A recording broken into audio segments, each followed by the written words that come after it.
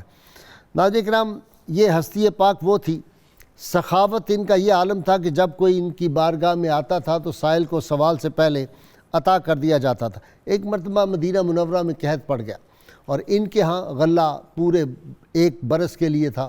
آپ نے خادم کو بلایا، آپ نے پوچھا کہ بتاؤ بھائی ہمارے ہاں کتنا غلہ اس وقت موجود ہے؟ انہوں نے کہا جی الحمدللہ پورے 1 برس کے لیے ہمارے پاس موجود ہے اور کسی کوئی کمی کا ہمیں ڈر نہیں ہے۔ آپ نے فرمایا وہ سارا غلہ مدینہ کے غرباء میں جا کے تقسیم کر دو۔ یہ ان کی سخاوت کا عالم تھا۔ سائنس کے علوم پر ایک کتاب، ناظرین کرام، ایک کتاب لکھی گئی ہے فرانسیسی میں، سپر مین ان اسلام۔ اس کو جن لوگوں نے تصنیف کیا ہے اس میں 25 لوگ شامل ہیں، صرف اس میں سے 2 مسلمان ہیں، ڈاکٹر حسین نصر جو امریکہ میں ہوتے ہیں، بڑی بزرگ شخصیت ہے، ایران کے بہت بڑے اسکالر ہیں، اور ڈاکٹر طاہر میتنولی میرے ساتھ ہیں، یہ بھی ان کو جانتے ہیں۔ ان کے بیٹے جو ہیں علی نصر، ان کے سے بھی میری ملاقات رہی ہے۔ کیا نام تھا ان کے بیٹے کا ڈاکٹر صاحب؟ ولی نصر سے بھی ملاقاتیں رہیں۔ تو یہ جو کتاب سپر مین ان اسلام ہے ناظرین کرام، اس میں 25 اسکالرز نے لکھا، 2 حسین نصر اور موسیٰ صدر، یہ 2 مسلمان ہیں، باقی سب غیر مسلمان ہیں۔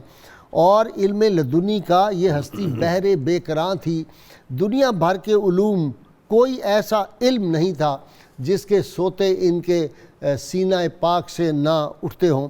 اور ناظرین کرام، ان کی حیات کے مطالعہ سے پتہ چلتا ہے جیسے علم، حلم، عبادت اور ان کو نور کے سانچے میں ڈالا گیا ہو۔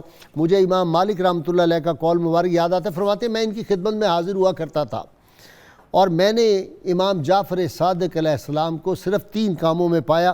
میں جب جاتا تھا یا نماز پڑھتے ان کو دیکھا، یا روزہ کی حالت میں دیکھا، یا قرآن کی تلاوت میں۔ اور شاہان وقت جو تھے ان کے سامنے بھی حق کی بات کہنے سے آپ کبھی نہیں گھبرائے۔ جس طرح ان کے اجداد نے امویوں کے ظلم سہے تھے، اسی طرح امام جعفر صادق علیہ السلام نے عباسیوں کے ظلم و ستم جو تھے وہ انتہائی صبر و استقامت سے برداشت کیے تھے۔ اور ایک دفعہ منصور جو تھا وہ اپنے دربار میں بیٹھا ہوا تھا اور مکھی اس کو بار بار تنگ کر رہی تھی، اس کے منہ پہ آ کے ناک پہ بیٹھتی تھی، وہ ہٹاتا تھا پھر مکھی آتی، تو شرمندہ سا ہو کے امام صاحب سے پوچھتا ہے یہ اللہ نے مکھی کیوں پیدا کی تھی؟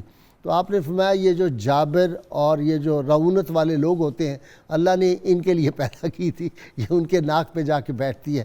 ناظرین کرام، 4000 سے زیادہ با کمال شاگرد تیار کیے، اور ایک ایک عالم جو تھا اور ایک ایک آپ کا شاگرد جو تھا وہ ایک دنیا جہان کو، علمی دنیا کو سیراب کرتا رہا۔ آج ان کا ہم ذکر پاک کریں گے، وہ ہستی جن کو ساکنان فرشی نہیں حاملان عرش بھی جن کے لیے رتب اللساں ہوتے ہیں، جن کی تعریف میں اور جب ان کا نام آتا ہے تو علمی دنیا کے لوگ جو ہیں ان کی گردنیں احترام سے جھک جاتی ہیں۔ آپ نے کمال کی باتیں، حکمت کی باتیں، حکمت تو ان کے گھر سے، یہ حکمت کے سرچشمے تھے۔ کچھ باتیں میں نے مطالعے میں اب آئیں جب ان کا ذکر پاک ہوتا ہے. بے شمار ہم نے پروگرام کیے امام جعفر صادق علیہ السلام کے حوالے سے. ہر دفعہ ہمیں نئی کتابوں کا مطالعہ بھی کرنا پڑتا ہے اور کچھ چیزیں بھی علم میں آتی ہیں.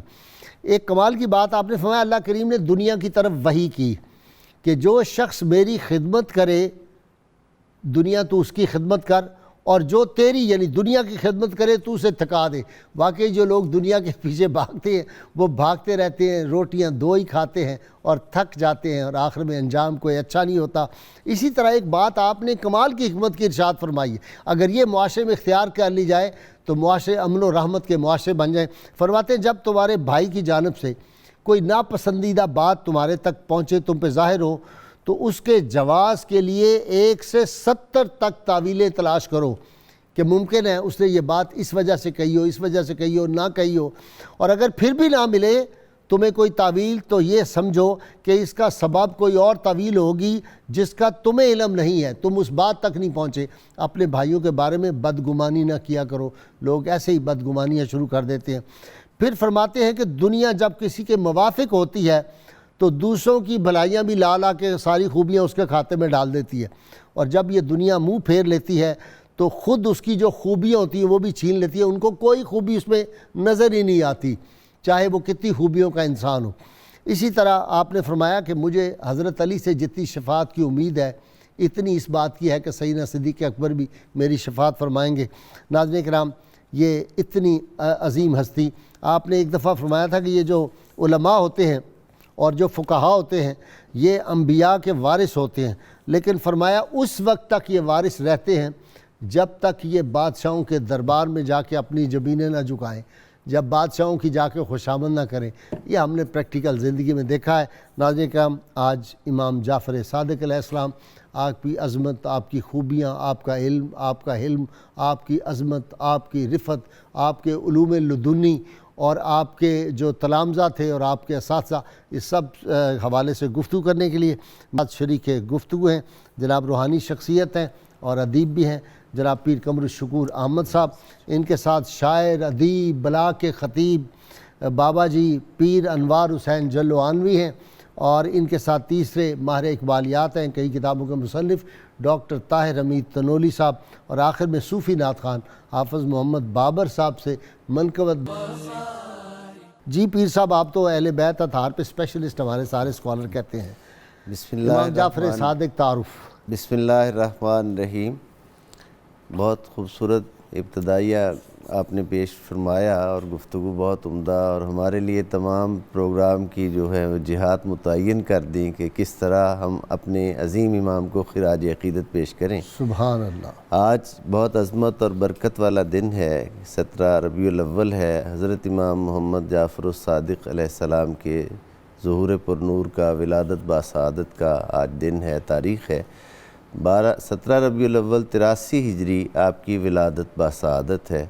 یہ آپ اپنے دادا حضرت امام زین العابدین علیہ السلام کی خدمت اقدس میں 12 برس تک ان کے فیض صحبت سے اور آغوش تربیت سے مستفیض ہوتے رہے. سبحان اللہ. امام زین العابدین. امام زین العابدین علیہ السلام جو خود مطلب علم حدیث کا اتنا عظیم سمندر ہیں کہ حضرت امام زہری جو اہل سنت کے عظیم محدث ہیں وہ فرماتے ہیں کہ میں نے حدیث مبارکہ پر زین العابدین علیہ السلام سے بڑھ کر کسی دوسری شخصیت کو نہیں پایا. تو اس آغوش میں آپ کو ایک طویل عرصہ صحبت کے حوالے سے میسر آیا. خون بھی رگوں میں وہی ہے اور پھر تربیت بھی اسی آغوش رافت و رحمت میں ہے. سیاسی اعتبار سے باقر العلوم کی بارگاہ میں کتنا عرصہ جی سیاسی اعتبار سے یہ جو ہے وقت آپ کا وہ عبد الملک بن مروان کا دور ہے جب آپ کی ولادت باسعادت ہوتی. حضرت امام زین العابدین علیہ السلام کے بعد آپ اپنے عظیم باپ، عظیم شخصیت جنہوں نے ائمہ اہل بیت اطہار میں سے علوم کے اعتبار سے بہت بڑا نام پایا، انہی کی بشارت بھی انہی کی بشارت اللہ کے محبوب حضرت جابر بن عبداللہ انصاری رضی اللہ تعالیٰ عنہ کو حضور صلی اللہ علیہ وآلہ وسلم نے ان کے نام سلام بھی دیا تھا اور انہیں بشارت دی تھی کہ تم ان کی زیارت بھی کرو گے، اور پھر انہوں نے زیارت بھی کی اپنی ضعیفی میں، اور سلام بھی حضور کا پیش کیا حضرت امام محمد باقر علیہ السلام کو۔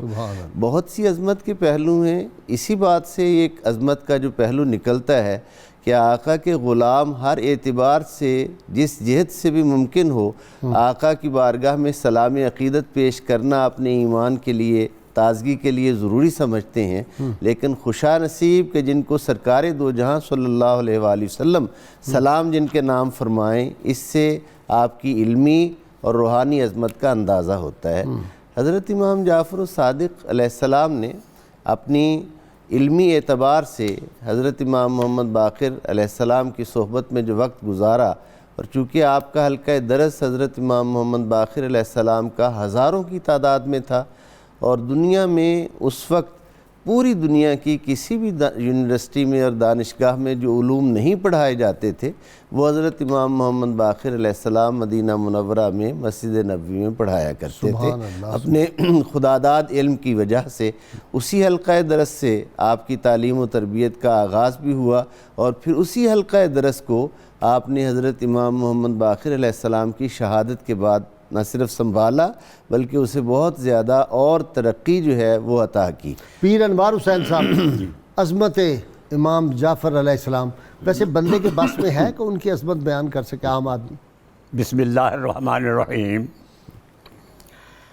جو کم و بیش اپنے دادا جان حضرت سیدنا امام زین العابدین کی گود میں ہی پلے پوسے اور کم و بیش 12-15 سال آپ سے اکتساب فیض کیا، ٹھیک، اور اپنے والد گرامی حضرت سیدنا باقر علیہ السلام کی خدمت میں اور آپ کے پاس کم و بیش 15-19 سال رہے۔ ان علوم ظاہریہ اور باطنیہ کے مینار نور کے پاس جنہوں نے اتنی زندگی گزاری، ان کے علم کا اور ان کے صبر و تحمل کا اور ان کے مقامات ظاہریہ کا اور مراتب باطنیہ کا کیا عالم ہوگا۔ جی، یہی بات ہے کہ یا تو حضرت مولا کائنات علی المرتضیٰ نے فرمایا تھا سلونی، واہ واہ سلونی، واہ، پوچھو جو پوچھنا ہے، واہ واہ، اور اب حضرت امام جعفر صادق علیہ السلام کی زبان پر آیا سلونی، واہ واہ، سلونی، واہ واہ واہ، مجھ سے پوچھو، جس سے یہ معلوم ہوتا ہے کہ مولا کائنات باب مدینۃ العلم کا علم اور آپ کا تباہر علمی اور آپ کی شان و شوکت و رفعت و بلندی و انتماء و اطلاع اور استعلاء و استیلاء یہ ائمہ کرام سے ہوتا ہوا حضرت امام جعفر صادق کے پاس جب آیا تو وہ اس کمال کو پہنچا تھا کہ آپ جعفر کا معنی ہی ہوتا ہے بحر، ندی۔ اچھا، ہاں، جعفر کا معنی لغوی طور پر دریا ہے، ندی ہے جس میں علم کا پانی چلتا ہے۔ سبحان اللہ۔ اگر حضرت امام جعفر صادق کے نام کے ساتھ یہ جعفر کا معنی لیا جائے تو آپ ایسے بحر ناپیدا کنار ہیں جو کہ دلوں کی کھیتیوں کو علوم و کمالات و معارف سے سیراب کرتے ہیں۔ واہ واہ واہ، اور پھر جعفر کا معنی ایک یہ بھی ہے ایسی اونٹنی بہت دودھ دینے والی ہو۔ اچھا، یہ اس کا لغوی معنی ہے۔ سبحان اللہ۔ تو دودھ کیا ہے؟ یہ علم معرفت ہے، علم شریعت ہے، علم طریقت ہے، علم حقیقت ہے اور علم وحدت ہے، اور بہت سا دودھ دینے والے، یعنی آپ نے ایسے اپنے فیوزات و برکات سے ایک عالم کو بہرہ بر کیا کہ جس کو دیکھا اس کو کسی کو امام الفقہاء بنا دیا اور کسی کو تابعی جیسے حضرت امام اعظم ابو حنیفہ اور کسی کو معبرین کا سردار بنا دیا جیسے حضرت سفیان ثوری، اور کسی کو حقیقت سے ایسا آشنا کیا اور تمام علوم ظاہریہ سے اس کا ایسا دل لبریز کر دیا کہ اس کو ابن سیرین نے بھی ان سے کوئی امام ابن سیرین نے بھی ان سے اقتصاب ابن پیاز دیا. سیرین آپ کے شاگرد تھے. ان کو ڈانٹتے تھے کہ تم ہر وقت ہنستے رہتے ہو. ان کو ڈانٹ دیتے تھے کہ تم ہر وقت مسکراتے رہتے ہو, ہنستے رہتے ہو. مسکراتا وہی ہے جس کے سامنے جمال جانا ہو. اچھا. اور انہوں نے حضرت امام جعفر صادق کی کہنے کی اجازت دیجئے صورت میں جلوائے جانا کو دیکھا, اس لیے ہر وقت مسکراتے رہتے تھے. اور مسکرانا یہ پھول کا کام ہے. اچھا. اے گل تیری بے کسی پہ دل ہلتا ہے, تو فقط ایک تبسم کے لیے کھلتا ہے. گل نے ہنس کر کے کہا کہ اے بابا یہ تبسم بھی کسے ملتا ہے. واہ, یہ تبسم بھی کسے ملتا ہے. جی ڈاکٹر صاحب, پیر جی بیچ میں کہیں نہ کہیں وات الوجود والا اپنا ٹچ ضرور دے جاتے ہیں. ظاہر ہے جی ان کے بلڈ میں یہ چیز ہے ماشاءاللہ, انہوں نے جو چیز اپنے آبا سے انہیرٹ کی ہے وہ بیان تو ہوگی. بھائی صاحب قبلہ امام جعفر صادق علیہ السلام کی شخصیت جو ہے وہ تمام ائمہ میں جو ائمہ اہل بیت اطہار ہیں, آپ دیکھیں کہ آپ کی شان امتیاز یہ ہے کہ ذات رسالت مآب صلی اللہ علیہ وسلم کا جو صفت صادق ہونے کی ہے وہ اگر بیان ہوئی ہے تو امام جعفر صادق کے نام کے ساتھ بیان ہوئی ہے. یعنی صادق اور امین آپ صلی اللہ علیہ وسلم کے یہ وہ اوصاف ہیں جہاں سے آپ کے پیغام اور دعوت کا خلق خدا کے سامنے آغاز ہوتا ہے. وہ جو ٹائٹل ہے صادق کا وہ آپ کو ائمہ اہل بیت میں سے امام جعفر کے ساتھ ملتا ہے, جس سے اندازہ ہوتا ہے کہ امام جعفر صادق کا تعلق آپ صلی اللہ علیہ وسلم کی ذات پاک کے ساتھ کس جہت سے ہے. ٹھیک. اور بھائی صاحب دوسری بات یہ ہے کہ امام جعفر صادق بیک وقت اہل بیت اطہار میں بھی اور صحابہ کرام میں بھی اس گہرے تعلق کے حامل ہیں. آپ نے فرمایا والدنی ابو بکر مر رہا تھا, مجھے ابو بکر نے 2 دفعہ جنم دیا. وجہ یہ ہے کہ آپ کی والدہ محترمہ جو تھیں وہ حضرت اسماء بنت عبد الرحمن بن ابو بکر کے واسطے سے نواسی تھیں. حضرت ام مروہ جو تھیں, ام فروہ جو تھیں, اور حضرت قاسم بن محمد بن ابو بکر کے واسطے سے پوتی تھیں حضرت ابو بکر صدیق کی. ٹھیک. یعنی آپ کی والدہ بیک وقت سیدنا ابو بکر صدیق کی نواسی بھی ہیں اور پوتی بھی ہیں. اچھا, علامہ نور بخش توکلی نے ایک عجیب ریفرنس دیا ہے یہاں پہ. سب ٹھیک کہہ رہے ہیں نا, پڑپوتی حضرت قاسم پوتے ہیں نا جی, پوتے ہیں. جی. تو قاسم سیدنا عبد الرحمن کے صاحبزادے ہیں. قاسم بن محمد بن ابو بکر جب کہیں گے تو پوتے ہی ہوں گے. ہاں, جب میں نے پورا شجاع عرض کر دیا تو عرض ہے کہ علامہ نور بخش توکلی لکھتے ہیں کہ یہ جو امام جعفر صادق نے فرمایا کہ والدین ابو بکر مرتين, اس کا ایک اور مطلب بھی ہے.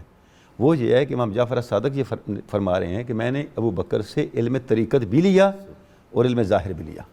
اچھا, مجھے نقشبندیوں کے چونکہ امام اس لیے نقشبندیوں میں بھی اور حضرت قاسم بھی آتے ہیں اس شجرے میں آتے ہیں, تو انہوں نے تذکرہ مشایخ نقشبند میں یہ بھی قول امام جعفر صادق کا نقل کیا. ٹھیک. تو گویا یہ ایک ایسی نسبت ہے جو ایک جامعیت کی شان کی حامل ہے اہل بیت اطہار کے لحاظ سے بھی اور صحابہ کرام کے لحاظ سے بھی. اور آپ کا جو مقام و مرتبہ ہے سیدنا علی حجویر نے جس انداز سے بیان کیا ہے کہ آپ فرماتے ہیں کہ امام جعفر صادق کون ہیں, آپ یوسف سنت ہیں, آپ جمال طریقت ہیں, آپ معبر اہل معرفت ہیں, اور مزین اہل صفوت ہیں. کتنی بڑی بات ہے. یعنی آپ کی شان یہ ہے کہ سنت کو کمال تک پہنچا دیا آپ نے, اس کی تعمیل کو کس انداز سے آپ نے اس کی تعمیل فرمائی, اور جو اہل معرفت کے اسرار تھے ان کی تعبیر و تشریح آپ پہ ختم تھی, اور جو اہل صفا تھے ان کے صفا کو زینت اور حسن کے اعلیٰ درجوں تک پہنچانا یہ آپ کی شان تربیت تھا. یہی وجہ ہے. یہ روشنی کی رفتار اور ایٹم کی قوت. یہ ابن الحسن نے جو کتابیں لکھی ہیں دیکھیں, اس کی کتاب ہے المنفعت جس میں اس نے افلاک کا اور مختلف کائنات کے جو فزیکل ورلڈ کی حقائق بیان کی, اس میں اس نے اس کا اعتراف کیا کہ یہ کتاب میں نے امام جعفر صادق ہی کی رہنمائی میں براہ راست لکھی ہے. بہت ساری کتابیں اس کی ہیں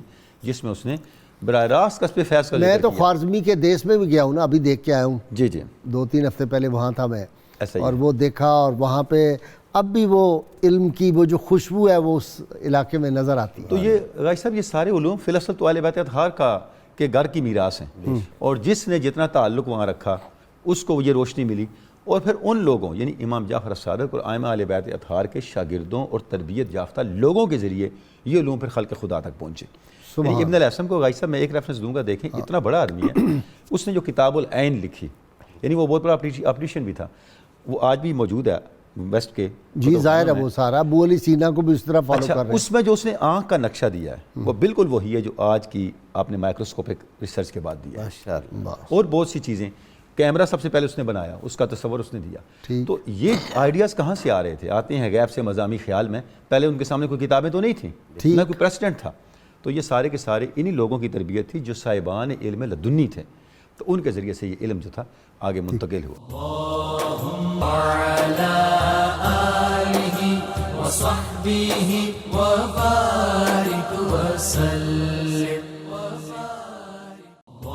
پیر صاحب نے بات چھیڑ دی کہ کرامات وہ تو ریت کو چاہیں تو شربت بنا دیں، وہ حلوہ بنا دیں، جو صاحب ستو مقام بنا ہو، دیں.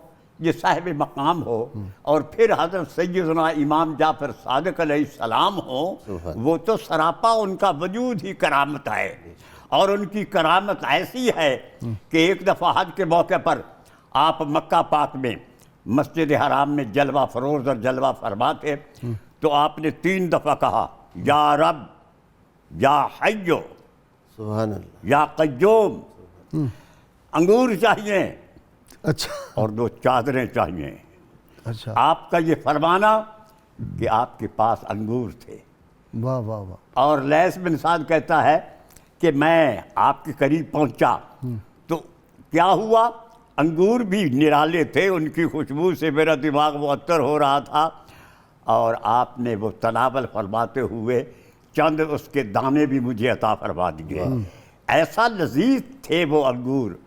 میں عرض کرتا ہوں جناب، انگوروں کو جب میں دیکھتا ہوں تو وہ ٹہنی خشک سی ہوتی ہے، ایک چھوٹی سی لگر ہوتی ہے، اس کے آگے ایک گچھا ہوتا ہے انگوروں کا جو کہ ایک میٹھے پانی سے ایسا لبریز ہوتا ہے کہ اس میں مٹھاس ہوتی ہے، اس میں خوشبو ہوتی ہے.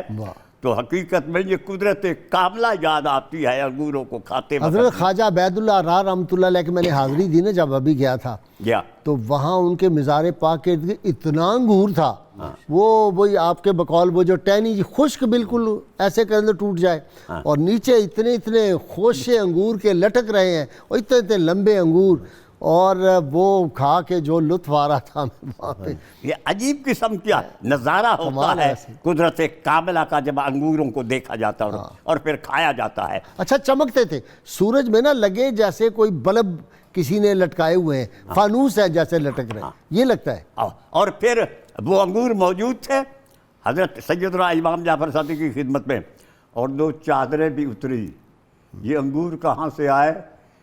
یہ اس محبوب کے ہاتھ جہاں پہنچتا ہے، حدیث پاک میں آتا ہے حضور نماز میں یوں ہاتھ اوپر کرتے ہیں، اور قربان جاؤں ان صحابہ کرام کے، وہ حضور کی ہر حرکات و سکنات کو دیکھتے تھے.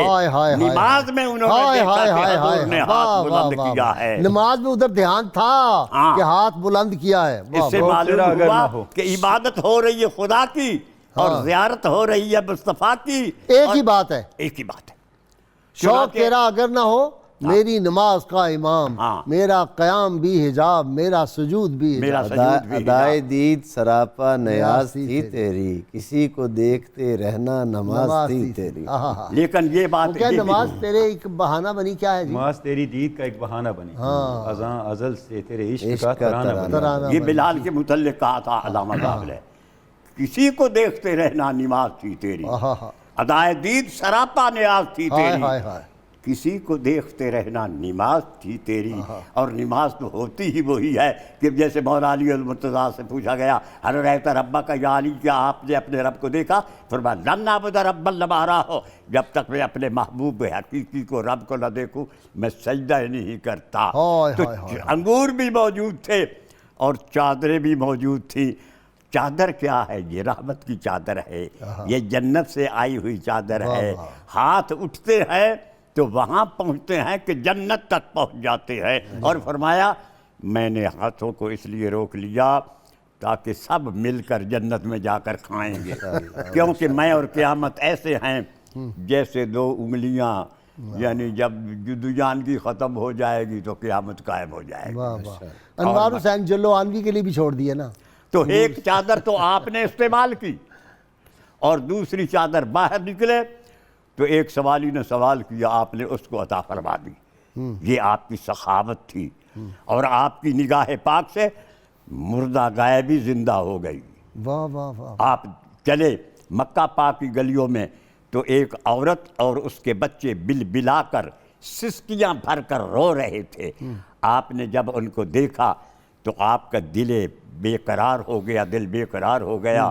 وہ دل جو عرش الہی کا مقام ہے. تو کہا گیا، پوچھا کیا ہے، پوچھتے ہیں کہ ظاہر ہو جائے چیز. تو کہا گیا کہ یہ بیوہ عورت تھی، اس کے پاس ایک گائے ہی تھی، وہ مر گئی ہے اور اس کے بچے بھی رو رہے ہیں اور وہ بھی رو رہی ہے. تو آپ نے ٹھوکر ماری. جلا تو دونوں دیتے ہیں، مگر یہ فرق اتنا ہے، مسیحا کم بِإِذْنِ سے مگر دلدار ٹھوکر سے. جب گائے کو ٹھوکر ملی تو وہ گائے جو ہے وہ زندہ ہو گئی.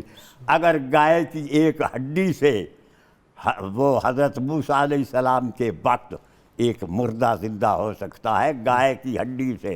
واہ واہ. قرآن پاک کی طرف اشارہ کر رہا ہوں. بالکل ٹھیک ہے. تو محبوب مغنی اور محبوب غنی کی ٹھوکر سے کیوں کوئی مردہ زندہ نہیں ہو سکتا؟ اچھا جی ڈاکٹر تنوری صاحب، امام سفیان ثوری کہتے ہیں میں آپ کی بارگاہ میں گیا تو آپ نے بڑا خوبصورت لباس پہنا ہوا تھا. ایسے دل میں خیال آیا کہ بڑا زرق برق لباس پہنا ہوا ہے. تو آپ نے وہ اٹھایا اوپر والا جبہ، نیچے دکھایا تو وہ بالکل وہ جو بالوں کا بنا ہوتا ہے وہ تھا. تو انہوں نے پوچھا سفیان ثوری نے کہ حضرت یہ کیا؟ انہوں نے فرمایا یہ اوپر والا جو ہے تم لوگوں کے لیے ہے، نیچے والا مالک الملک کے لیے، دکھانے کے لیے. یہ نیچے ہمارا. غازی صاحب، امام جعفر صادق کی شخصیت آپ دیکھیں، طریقت میں امام ہیں، معاشرت میں امام ہے، اور سیاست میں امام ہے. یعنی جس میدان میں بھی دیکھیں آپ کی جو حافظ الحدیث تھے. آپ کی جو بصیرت ہے غازی صاحب، اور جو حکمت عملی ہے، وہ میں سمجھتا ہوں کہ ملت اسلامیہ کے لیے ہر وقت مینارہ نور ہے. آپ دیکھیں کہ جو امام جعفر صادق کا زمانہ تھا، بنو امیہ کا آخری زمانہ اور بنو عباس کے آغاز کا زمانہ تھا. یعنی عالم ڈاکٹر صاحب وہ اسلام مجھے یاد آیا، سیاسی طور پر ایک استقرار ہے. ناظرین میں سے سوال پوچھا تھا، ہم بھول گئے اپنی باتوں میں ہی. امام جعفر صادق کی اولاد میں 7 بیٹے تھے جی اور 3 بیٹیاں تھیں آپ کی. جی 10 بچے تھے آپ. جی اب تو جاری ہے. جو اس سیاسی استقرار کے زمانے میں جو حکمت عملی امام جعفر صادق نے اختیار کی، وہ اتنی گہری ہے اور اتنی بصیرت افروز ہے کہ میں سمجھتا ہوں کہ اسلامی سماج کو اور اسلامی معاشرے کو اسے ہر وقت پیش نظر رکھنا چاہیے. دیکھیں اہل بیت اطہار کے نام پہ بنو عباس نے اپنی مہم شروع کی. جب انہوں نے کئی علاقوں پہ قبضے کر لیے تو ابو سلمہ خلال، جن کو وزیر آل محمد بھی کہتے تھے اہل بیت کے تذکرے کثیر کرنے کی وجہ سے، انہوں نے آپ کو خط لکھا کہ اگر آپ فرمائیں تو آپ اس چارج کو سنبھالیں حکومت کے، ہم آپ کے لیے لڑیں گے، مریں گے، اور آپ خلافت کی ذمہ داری سنبھالیں. تو امام جعفر صادق نے کیا کیا؟ وہ خط آگ میں ڈال دیا. اب آپ کا یہ عمل آپ کا استغنا بھی ہے، اور غازی صاحب قبلہ استغنا سے بڑھ کے آپ کی سیاسی حکمت عملی بھی ہے. جب امام زید آپ کے چچا جان نے خروج کیا تو انہوں نے آپ کو دعوت دی تو آپ اس میں شامل نہیں ہوئے. کیوں؟ آپ نے فرمایا میں آپ کے ساتھ، آپ کے ہمدرد، میرا احترام سب کچھ، لیکن اس کا نتیجہ ہمارے معاشرے کے لیے بہتر نہیں ہوگا. اب غازی صاحب اس کے اندر حکمت کیا ہے؟ غازی صاحب حکمت یہ ہے، جب اسلام فروغ پذیر ہو رہا تھا، اسلام تو پھیل رہا تھا، لیکن اسلامی کردار نہیں پھیل رہا تھا اسلامی معاشرے کے اندر. واہ واہ واہ. اس کا نتیجہ یہ تھا کہ آپ جتنے بھی حکومتیں بدلتے آج چلے بھی جائیں، تو یہی پرابلم ہے. بدلتے چلے جائیں، کردار جب تک نہیں پھیلے گا. وہ علامہ نے ایک بڑا پیارا شعر کہا، ملت اسلامیہ کو مخاطب کرتے ہوئے، ہو چکا اس قوم کی شان جلالی کا ظہور ہے، مگر باقی ابھی شان جمالی کا ظہور. ہم نے جنگیں تو بڑی لڑی ہیں، لیکن مسلم سوسائٹی کے اصل کردار کو کیوں نہیں ہم نے بنایا؟ امام جعفر صادق نے کردار کو بنایا. بہت اچھا. اور ابن الحیثم اور کتنے بڑے محدثین، صوفیاء، جن کے اوپر علی اجویر جیسے لوگ ناز کرتے ہیں، یہ لوگ وہ تیار کیے. آپ تصور کریں اگر امام جعفر صادق اس مہم کا حصہ بنتے، ملت اسلامیہ کو یہ ذخیرہ کہاں سے ملتا؟ 1000 آدمی جو پیدا کیا ہے، سائنسدان، یہ کہاں سے آتا؟ کیمیا دان، غازی صاحب آج بھی ہمیں یہ اپنی دینی جد و جہد میں یہ اعتدال پیدا کرنے کی ضرورت ہے کہ شان جمال اس سوسائٹی کی جو ہے، جو فی الاصل فقر جنید و بایزید ہے، جو فی الاصل کردار کی طاقت ہے، اس کو زندہ کرنے کی ضرورت ہے. ڈاکٹر صاحب آپ بلا سوچے سمجھے حکمت کے بغیر آپ لوگوں کو مروا دیں، امت کو مروا دیں، یہ کہاں کی دانش مندی ہے؟ تو غازی صاحب یہ جو چیز ہے نا، یہ اس آپ کو امام جعفر صادق کی شخصیت سے ملتا ہے کہ آپ نے اس خلفشار کے زمانے میں اس کا حصہ بننے کے بجائے، باوجود مواقع ملنے کے، اقتدار سے چمٹنے کے بجائے ملت اسلامیہ کو بنانے پہ اپنی ساری توانائیاں صرف کی. اور آپ دیکھیں اس کا آگے فیضان چلا. اچھا جب آپ طریقت میں غازی صاحب کے بعد دیکھتے ہیں جو طریقت کے اندر آپ کی تعلیمات ہیں، آپ فرماتے ہیں لا یصح العبادہ الا بالتوبہ، تمہاری ساری عبادتیں ادھوری ہیں جب تک تم توبہ میں پختہ نہیں ہو۔ سبب یہ ہے کہ اللہ رب العزت نے توبہ کو عبادت پر فائق کیا ہے، قرآن مجید میں التائبون والعابدون، اللہ کی بارگاہ میں توبہ کرنے والے اور عبادت کرنے والے۔ آپ دیکھیں کہ غازی صاحب کس بصیرت کے ساتھ آپ فرما رہے ہیں، توبہ کا مطلب کیا ہے؟ آپ اپنے نامہ اعمال سے غلطیوں کو مٹاتے ہیں، آپ کے پلاٹ پہ جو غلط بلڈنگ بن گئی ہے اس کو گراتے ہیں، صاف کرتے ہیں تاکہ اچھی تعمیر سامنے آ سکے۔ ڈاکٹر صاحب وہ سلطان محمد فاتح رحمۃ اللہ علیہ جو تھے، حضرت سیدنا عمر بن خطاب رضی اللہ تعالیٰ عنہ، جناب عمر فاروق ان کے خواب میں آئے تو سلطان محمد فاتح نے کہا کہ حضرت سیدنا عمر سے عرض کیا ہمارے پاس گھوڑے، ہمارے پاس اسلحہ، تلواریں، نیزے آپ سے کہیں بہتر ہیں، توپیں بہتر ہیں، لیکن نتائج وہ نہیں جو آپ کے نکلے، جس طرح آپ کے دور میں حکومت پھیلی تو وہ ہمیں نہیں نتائج مل رہے۔ تو سیدنا عمر فاروق رضی اللہ تعالیٰ نے فرمایا کہ سلطان فاتح، ہم جب دنیا کو فتح کرنے نکلے تھے پہلے ہم نے اپنے آپ کو فتح کیا تھا، پھر دنیا کو فتح کرنے نکلے۔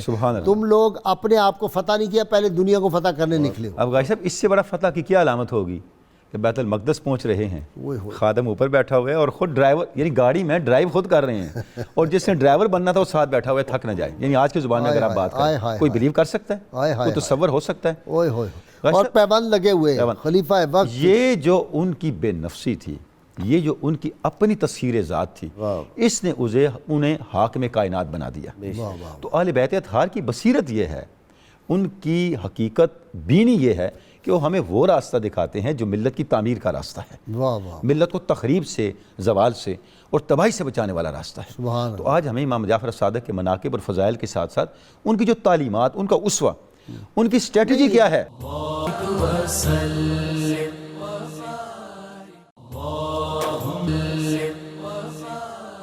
کتاب الشفا سے نسخے کا وقت ہو گیا جی۔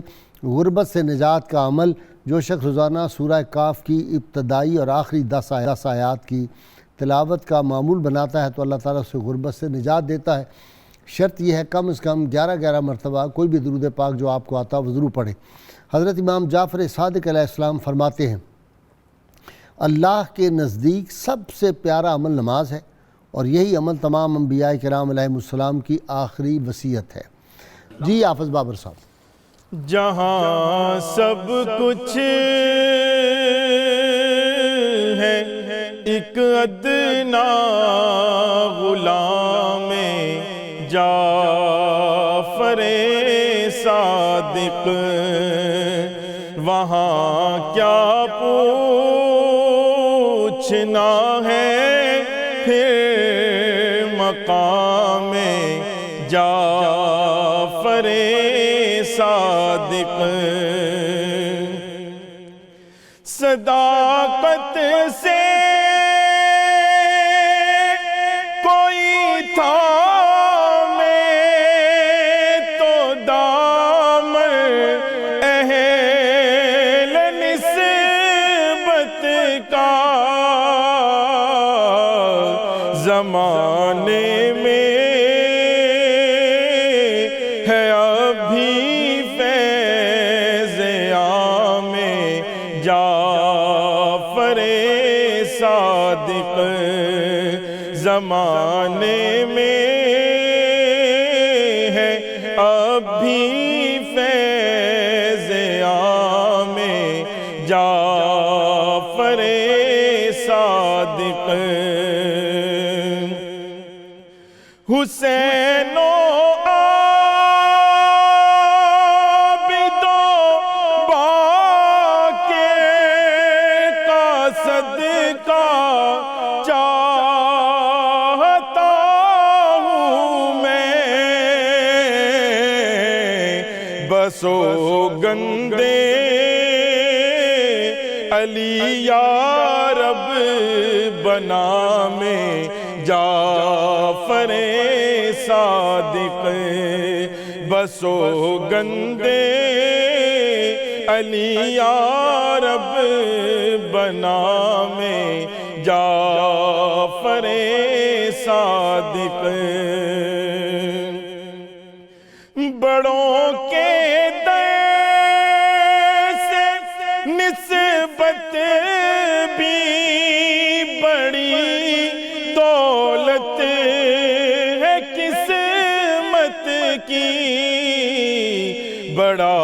بے فکر جیتا ہے غلام جعفر صادق، بڑا بے فکر جیتا ہے غلام جعفر صادق۔ وراثت میں ملی کامل صفت مشکل کشائی کی، ہوئی سب مشکلیں آسان بنا میں جعفر صادق، ہوئی سب مشکلیں آسان بنا میں جعفر صادق۔ وہاں کیا پوچھنا ہے پھر مقام جعفر صادق۔